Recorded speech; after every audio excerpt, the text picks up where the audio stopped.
Eeshwarappa homeo clinic సమర్పించు Dhoom Dhaam Muchchata powered by doctor Agarwals eye hospital. ఇయాల్టి మన ధూమ్ ధామ్ ముచ్చట్ల బొచ్చడు ముచ్చట్లు పట్టుకొని వచ్చిన చెప్పుకుందాం పారి. అవుగాని సర్పంచ్ ఎలక్షన్లు అయినాయి కదా, మీ ఊర్లో సర్పంచ్గా ఎవరైన్లు? వార్డు మెంబరు మీకు తెలిసిన వాళ్ళేనా? ఊరంతా దావతట. ఏయ్ ఇంకేందిగా అవుగాని సరే గాని ఇక మీ ఊరి ముచ్చట, మా ఊరి ముచ్చట, మీ పక్కూరి ముచ్చట అన్నీ తెలుసుకుందాం పారి. మన రేవంత్ సారు సీఎం కుర్చీలో కూర్చొని 2 ఏళ్ళు అయింది కదా, సంబరాలు కూడా చేసుకునే వాళ్ళకు వాళ్ళు చేసుకున్నారు అనుకోర్రి. కానీ ఆ రేవంత్ సారు ఊర్లలో జనం చేస్తున్న సంబరాలు గులాబీ జెండా రేపరేపలు చూడాలి. ఆగు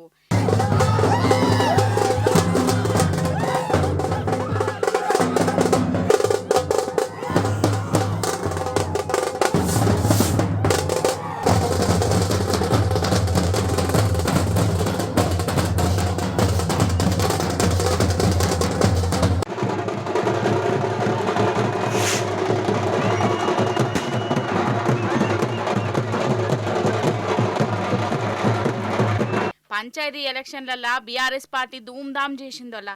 బీఆర్ఎస్ పార్టీ బలంతోని పోటీల పడ్డ అభ్యర్థులలో చాలా మంది గెలిచిర్రు. ఓ దిక్కు అధికారంలో కాంగ్రెస్ పార్టీ ఉన్న సుత పోలీసులు గూండాలతోని బెదరగొట్టినా గాని జనాలు బీఆర్ఎస్ దిక్కే నిలబడ్డరు. ఆదిలాబాద్ జిల్లా అయినా, ఖమ్మం ఊర్లనైనా, నల్గొండ జిల్లా పల్లెలనైనా, కామారెడ్డి జిల్లా జనాలైనా గులాబీ కండువా వేసుకుని నిలబడ్డోలకు జై కొట్టిర్రు. అందుకు ఈ సంబరాలే గవాయి.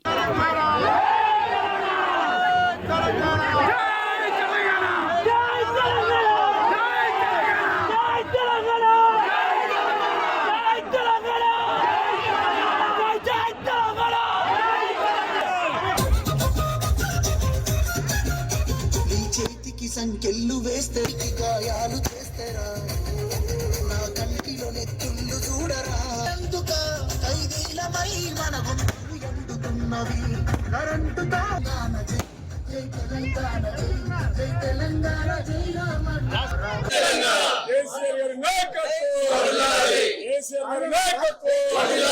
అసలు బీఆర్ఎస్ పార్టీ అభ్యర్థులు గింతమంది గెలుతారని అటు చెయ్యి పాటోళ్ళు అటు వాళ్ళ మీడియా వాళ్ళు కూడా అనుకోలే. వాళ్ళకు కరెంట్ షాట్ కొట్టినట్టయింది కావచ్చు. అందుకే తప్పులు అంకెలు పెట్టి జనాలను మస్కగొట్టే ఉపాయం చేసిరట. ఇంకో దిక్కు బలిమిటికి ఏకగ్రీవాలు ఎట్లయినాయో మీరు కూడా చాలా మటుకు కళ్ళారా చూసిర్రు కదా. ఇక ఏకగ్రీవాలను కలిపి మరి కాంగ్రెస్ సంఖ్యను ఎక్కువ చూయిస్తుర్రులా. బీఆర్ఎస్ తరపున ఏకగ్రీవంగా ఎన్నికైన వాళ్ళనేమో ఈ లెక్కలలో కలుపుతలేరు. చూసినావా ఎట్లున్నదో కుట్రేషం. అయినా వాళ్ళు కుట్రలు చేస్తేంది, కుతంత్రాలు నడుపుతేంది, అబద్ధాలాడినా ఎన్నొద్దులని ఉంటుందోలా. ఒక రోజు ఉంటది, 2 రోజులు ఉంటది, కానీ నిజమేందో బయటపడుడే కదా. ఆగో గట్లనే అవుతుంది ఇప్పుడు. బీఆర్ఎస్ అభ్యర్థుల గెలుపుతోనే చెయ్యి పార్టీలకు అసలు నిద్ర కూడా పడతలేదట. గిట్లనే అనుకుంటుర్రు, కానీ ఒక్కటి మాత్రం అర్థమైందోలా. ఇప్పుడు ఊర్లలో చెయ్యి పార్టీని మాత్రం మెచ్చుతలేరు. రేవంత్ సార్ పాలన ఎవ్వరికి నచ్చుతలేదు. సాంసు దొరికితే ఎప్పుడెప్పుడు ఈ చెయ్యి పార్టీని దించుదామా అన్నట్టే చూస్తాన్లు జనం.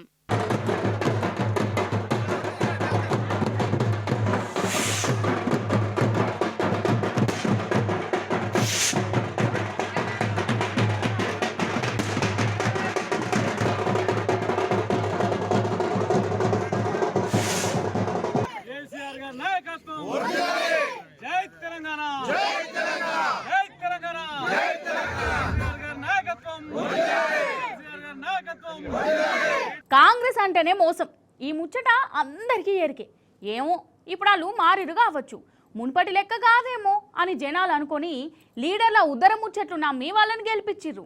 ఇప్పుడు ఏమాయే, కుక్కతోక వంకర అన్నట్టే చేసే మల్క నిలువుత దోకా చేసే. ఈసారి రైతులనే కాదు, ఆఖరికి కోర్టును కూడా మోసం చేసింది. అగో ఫార్మసిటీ భూముల కథను ఏడికి పట్టుకపోయిర్రో చూడుర్రి మీరే.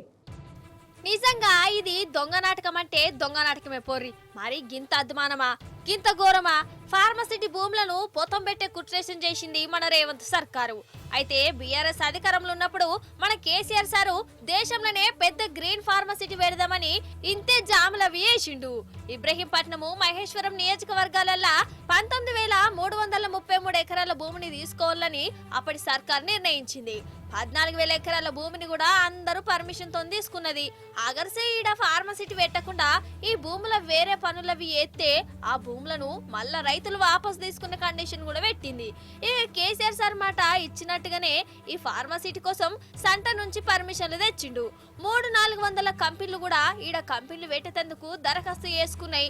ఓ దిక్కు గిట్లా ఒకదానికొకటి ఫార్మసిటీ పనులు నడుతుంటే అసెంబ్లీ ఎలక్షన్లు వచ్చినాయి. ఓట్ల ప్రచారంలో షేపాటి లీడర్లు మేము అధికారంలోకి వస్తే ఈ ఫార్మసిటీని రద్దు చేస్తాం, రైతుల భూములు రైతులకు ఇస్తామని అన్నారు. షేపాటి అధికారంలోకి వచ్చింది. ఇక ఫార్మసిటీ రద్దయిపోయి ఎవరి భూములు వాళ్ళకి ఇత్తది రేవంత్ సర్కార్ అనుకున్నారు అందరూ. కానీ ఈయన్నే అతి తెలివి చూపించిండోళ్ళ రేవంత్ సారు.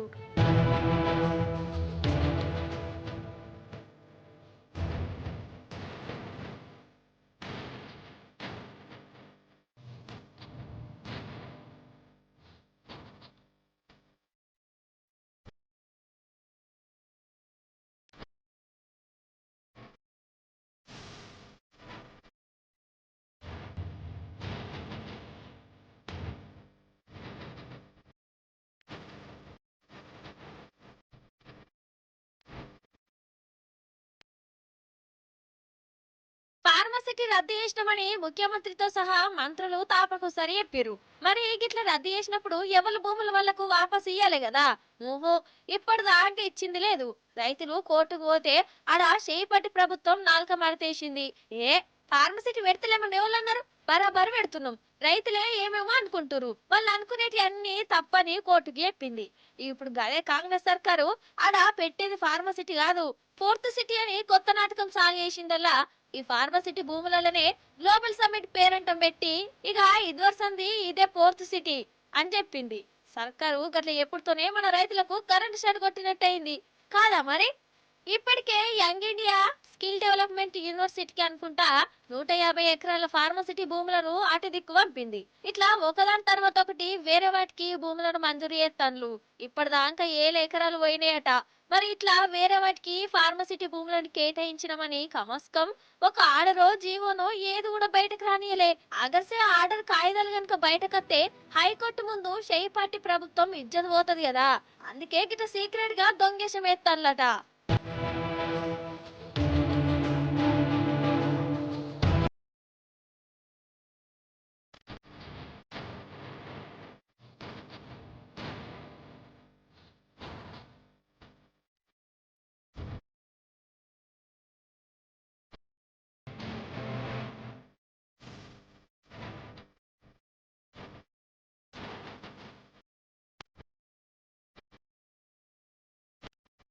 ఇది మోసమా కాదా? అరే, మాట మీద ఉండాలనా అద్దా? అధికారంలో లేనప్పుడేమో ఫార్మసిటీ రద్దు చేస్తాం, ఎవరి భూములు వాళ్ళకిస్తామని రైతులను నమ్మించారు. గద్దెనెక్కినాక ఫార్మసిటీ రద్దు చేసి రైతుల భూములను వాపసు ఇవ్వకుండా వేరే వాటికి అప్పచెప్తురు. ఇంత అన్యాయమా అనులా? ఇంకో దిక్కేమో ఈ ఫార్మసిటీ రద్దు చేస్తే మా భూములు మాకు ఇయ్యరని రైతులు రోడ్ల మీదకి వచ్చిర్రు, ధర్నాలు చేసిర్రు, కోర్టులకు పోయిర్రు, లీడర్లను నిలదీస్తూనే ఉన్నారు. అయినా గాని రేవంత్ సర్కారు గ్లోబల్ సమ్మిట్ పేరంటంలోనే రైతుల నోట్లే మట్టి కొట్టి ఫ్యూచర్ సీట్ అనుకుంటా దోకా వేసింది. ఇట్లనే గరమైతురు ఫార్మసిటీ భూముల రైతులు. ఆవుగాని రేవంత్ సారు విద్యను బాగా ప్రేమిస్తుండని మొన్నెవరో అన్నట్టు గుర్తు. అన్నోళ్ళు అననోళ్ళు అట్లా అంటుంటే సప్పట్లు కొట్టినోళ్ళు ముఖ్యంగా రేవంత్ సారు ముచ్చట చూడాలి. సార్కు చదువులన్నా బడిపిల్లలన్నా అందున ముఖ్యంగా గురుకులాలన్నా ఎంత ఇష్టమో. సారు గురుకులాలను ఎంత ప్రేమిస్తాడో ఎరకైతుంది. ఆగో చూడుర్రి మరి. ఈ రెండేళ్లల్లా ఎట్లుండే గురుకులాలు ఎట్లయిపోయినాయో మీకు సపరేట్గా చెప్పవలసిన పని లేదు. మీరే కళ్ళారు చూస్తాన్లు. చదువుకునే పిల్లలు రోడ్ల మీదకి వచ్చి ధర్నాలు చేసే కాడికి వచ్చింది. ఇక ఇప్పుడైతే ఇంకా ఘోరం అంటే ఘోరం. పిల్లలు పోలీస్ టౌన్కే పోయి గురుకులంలో పనిచేసేటోళ్ళ మీద పోలీస్ కంప్లైంట్ చేసిర్రు. ఒకటే రీజన్ అబ్బాయికి నేను పంపుతానని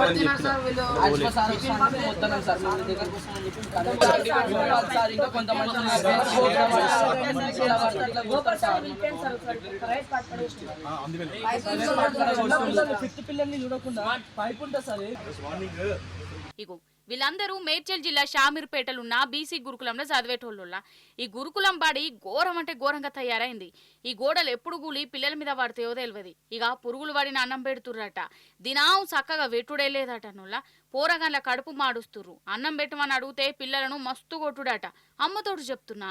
ఇట్లా చెప్తుంటే నాకు కండ్ల పుంట నీళ్ళొత్తన్నాయి. పాపం గింత చిన్న పిల్లలకు ఏంది అవస్థ? తిండి కోసం ఏంది తండ్లాట? ఇక పిల్లలు ఇన్నొదులు దెబ్బలు పడ్డరు, కడుపులు మారుసుకున్నారు. కానీ ఎంతకాలం ఓపిక పడతారోలా? అందుకే అందరూ ఒకటై దగ్గరలున్న పోలీస్ టౌన్ కు గిట్లా ఊరుకొచ్చి వాళ్ళ బాధ చెప్పుకున్నారు. వాళ్ళకు ఎంత అవస్థ అయితే గిట్లా పోలీస్ టౌన్ కి అత్తరు చెప్పుర్రు మీరే. మెన్యూ ప్రకారం అసలు ఏం పెడతలేరు. మధ్యాహ్నం అన్నం రాత్రి పెడతారు. మెన్యూ ప్రకారం అసలు ఏం వస్తలేదు సార్. బిల్డింగ్ కూడా బాగాలేదు. మళ్ళీ అన్నంలో పురుగులు రాళ్ళు ఇవన్నీ వస్తున్నాయి సార్. మళ్ళీ బిల్డింగ్ కూడా కూలిపెట్టట్టుంది సార్. మొత్తం పైన నీళ్ళని కాడుతున్నాయి. మళ్ళీ వాటర్ కూడా సగం పురుగులు వస్తే ప్రిన్సిపాల్ చెప్పినా కూడా ఎవరు పట్టించుకుంటలేరు సార్ మమ్మల్ని. ఏమనంటే మీరు చదువుకోనికి వచ్చిరా జిమ్ చేయడానికి వచ్చిరా అని అంటారు సార్. ఫుడ్ గురించి అడిగితే చదువు గురించి తీసురు సార్. ప్రిన్సిపల్ సార్ ఈ రోజు మేము ఫుడ్ గురించి కంప్లైంట్ తీసుకొని పోతుంటే నడురు అని సార్. అసలు ఏందోల్లా ఈ సర్కార్ కథ ఏంది, కాన్సెప్ట్ ఏంది? గురుకులాలను గింత ఘోరంగా సత్యనాశ చేద్దామని చూసుడేంది? కేసీఆర్ సార్ మీద కోపంతోని పిల్లల కడుపు మార్చుడేంది? వీళ్ళ పానాలతో ఆడుకునుడేంది? ఈ 2 ఏళ్లలో మస్తు మంది పిల్లల పానాలు వేనాయి. ఈ గురుకులంలో పెట్టే తిండితోనే 100 మంది పిల్లలు దావకాన్లో పడ్డరు. పాములు, తేళ్లు, ఎలుకలు వీటితో దినాం బిక్కు బిక్కు అనుకుంటూ బతుకుతుర్రు. ఇప్పుడేమో గిట్లా ఇంకా అధ్వానం చేస్తాండ్రు. నిజంగా ఒకప్పుడు గురుకులంలో పిల్లలు చదువుతుంటే అమ్మనైనా గుండె మీద చేసుకుని ఉండేది. గురుకులం సీటు కోసం కిలోమీటర్ల పొడుగుత లైన్లు కట్టేది. కానీ ఇప్పుడు గదే గురుకులం బల్లంటేనే భయపడుతుర్రు. బడికి పోకున్నా మంచిదే గాని పానాలు దక్కితే చాలనుకుంటా గురుకులాలకు దూరం అవుతుర్రు. ఉల్లి వేసిన మేలు తల్లి కూడా చేయదంటారు, నిజమేనా? అందుకే కాదు మిరపకాయ బజ్జీలు తిన్నా, పానీపూరీలు తినాలనుకున్నా ఉల్లిగడ్డలు ఉండవలసిందే. అంతేనే కదా? అంతేందుకోలా ఈ ఉల్లిగడ్డలు ప్రభుత్వాలనే కూల్చినాయి ఒకప్పుడు. కానీ ఇప్పుడు కాపురాలను కూడా కూల్చి పడేసినాయి కాదు, డైరెక్ట్ ఇడుపు కాయిదాల దాకా వేయింది ఖాత. ఆగో ఏందో ఏమో నాకు అసలు అర్థం కాదు. నిజంగా భార్య భర్తలంటే ఎట్లుండాలి? పాలు నీళ్ళ లెక్క ఉండాలి, మంచిగా కలిసిపోయి ఉండాలి. అప్పుడే అలా కాపురం మంచుకుంటది. ఒకరికి కోపం వస్తే ఒకరు తగ్గాలి, అప్పుడు ఇద్దరు కాపురం ముద్దుకుంటది. లేదు నా మాట నువ్వు వినాలే, లేదు నా మాటనే నువ్వు వినాలే అనుకుంటా పోతే ఎట్లుంటది? ఎక్కడేసిన గొంగలు అక్కడనే వేసినట్టుంటది. నిజమా కాదా? గట్లనే అయిందో లగ్గిల కాపురం. అహ్మదాబాద్ లా ఇద్దరు ప్రేమించి పెళ్లి చేసుకున్నారు. మా ఇంట్లో ఎవరు సూతు ఉల్లిగడ్డ తినరు అని పిల్ల చెప్పుకొచ్చింది.